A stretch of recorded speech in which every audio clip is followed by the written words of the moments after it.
April is Child Abuse Prevention Month. Every day I'm going to present you with a case of a child that lost their life to child abuse. Today we cover the story of Victoria Climbie. Victoria was an 8-year-old girl originally from Cote d'Ivoire in West Africa. In 1998, Victoria came to Europe with her great aunt, who told her parents that she would bring her here for a better life and a better education.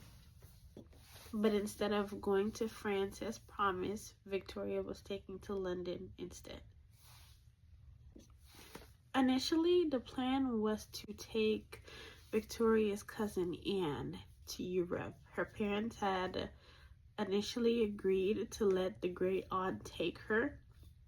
She had a passport and all the documents filled out and ready, but at the last minute, her parents decided that this was not something they'd like to follow through with anymore.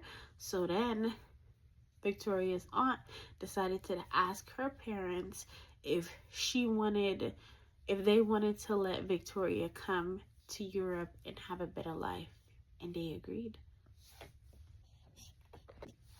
Once her parents agreed, Victoria's aunt started to finalize documentation, like getting her a passport and everything else that she needed to travel.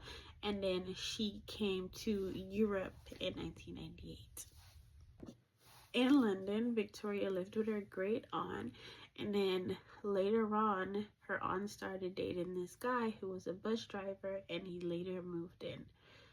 Over time, Victoria started to have multiple wounds and scars and cigarette burns on her body. It was evident that there was abuse going on. Unfortunately, Victoria was never enrolled in school, and so her aunt and her boyfriend, they both had jobs. So then Victoria's aunt decided that she was going to have a nanny essentially come and take care of Victoria while they were both at work.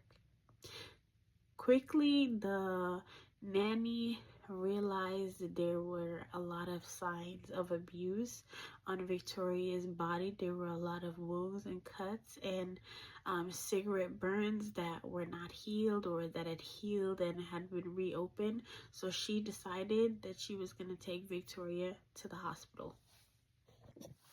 At the hospital, Victoria was evaluated for over 2 hours, where it was found that she had multiple scars and wounds and cigarette burns all over her body.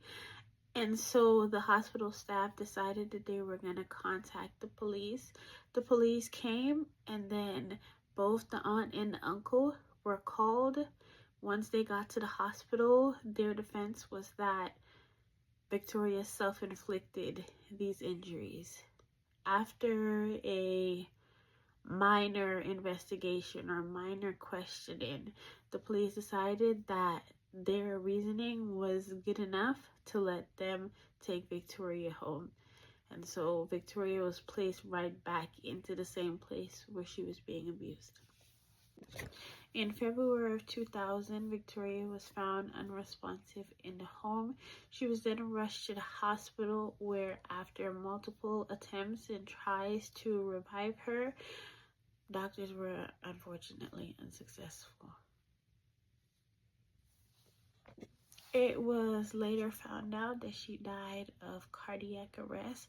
She was severely malnourished, as well as experienced hypothermia. After her passing, shortly after, a autopsy was done, and it was found that she was extremely malnourished, dehydrated. Her body temperature was extremely low, meaning that she experienced hypothermia, multiple scars and fresh injuries across her body, more than 100 injuries, many of which were older wounds that had just reopened due to continuous trauma and abuse. Cigarette burns, multiple fractures.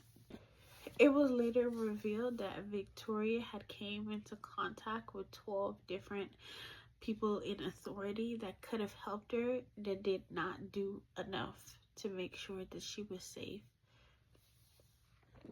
Some of those people were the hospital staff, police officers, social worker, housing authorities, charity workers. There were more than one hospitals. I believe there were 2 hospitals, church members, just to name a few. And they all failed her. Once these evidence came to light, the police also found out that Victoria's great aunt had a passport made for a girl named Anna, who was essentially the first girl that was planned to come with the aunt, but her parents changed their mind. They found a passport for her.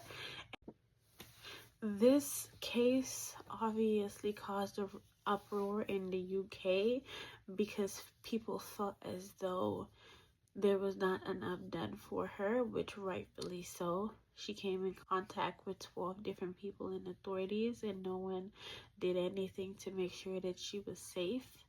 She also had burns on her face when she passed away. And so because of all of these things that occurred, and not anyone or not enough people taking it serious to where something could be done or at least get her out of that abusive situation, they decided to create new laws in her honor and for kids that might be abused or might be in a situation like that after her. Rest in peace, Victoria Climbie. And I really hope her parents are okay and that her parents are honoring the happy moments that they had with her. R.I.P.